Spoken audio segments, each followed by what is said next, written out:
சரி, யார் போவாங்கன்னு நினைக்கிறீங்க? எல்லாரும் ஒரு பேர் சொல்லுங்க.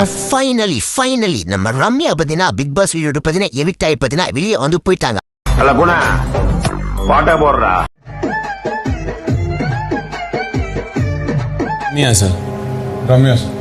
ரம்யா சார் உண்மையிலேயே நான் வந்து இதெல்லாம் ஏதோ பணம் வாங்கிட்டு பேசுறேன்னு சத்தியமா நினைக்க வேண்டாம்.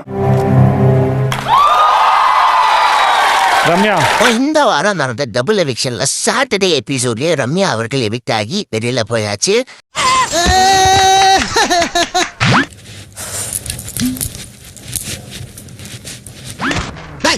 அவன் யார உள்ள கை தட்டினவன்? இந்த வாரம் வந்து ரம்யா எவிக்ட் ஆகியாச்சு. ஒரு வழியா ரம்யா எவிக்ட் ஆகியாச்சு. ரம்யா எவிக்ட் ஆனதுக்கப்புறம் ரொம்ப எமோஷனலானது வந்து நம்ம சபரி தான். ஏன்னா அவரு தான் ரொம்ப பாசமா இருந்தாரு ரம்யா மேல. சபரிக்காக ஒரே ஒரு பாட்டு, சில்லாஞ்சிருக்கியே எங்க அண்ணா ஒரு படிக்கியே. என் வாழ்க்கையில இன்னும் நான் எல்லா குடும்பங்களை பார்க்கணும்னு இருக்கும் எனக்கே தெரியல. சாக்லேட் எடுத்து வச்சிருந்தேன்ல, அதை காணோது. கடைசியில் எங்க வச்சேன்னு தெரியல. என்னென்ன சொல்றோம் பாருங்க, கம்பி கட்டுற கதையெல்லாம் எடுத்து போடுறாங்க. நீ போனனுக்கு யாரும் இல்லை. அதான் எனக்கு தெரியும். எனக்கு செக்கில ஆட்டின சுத்தமான உருட்டு.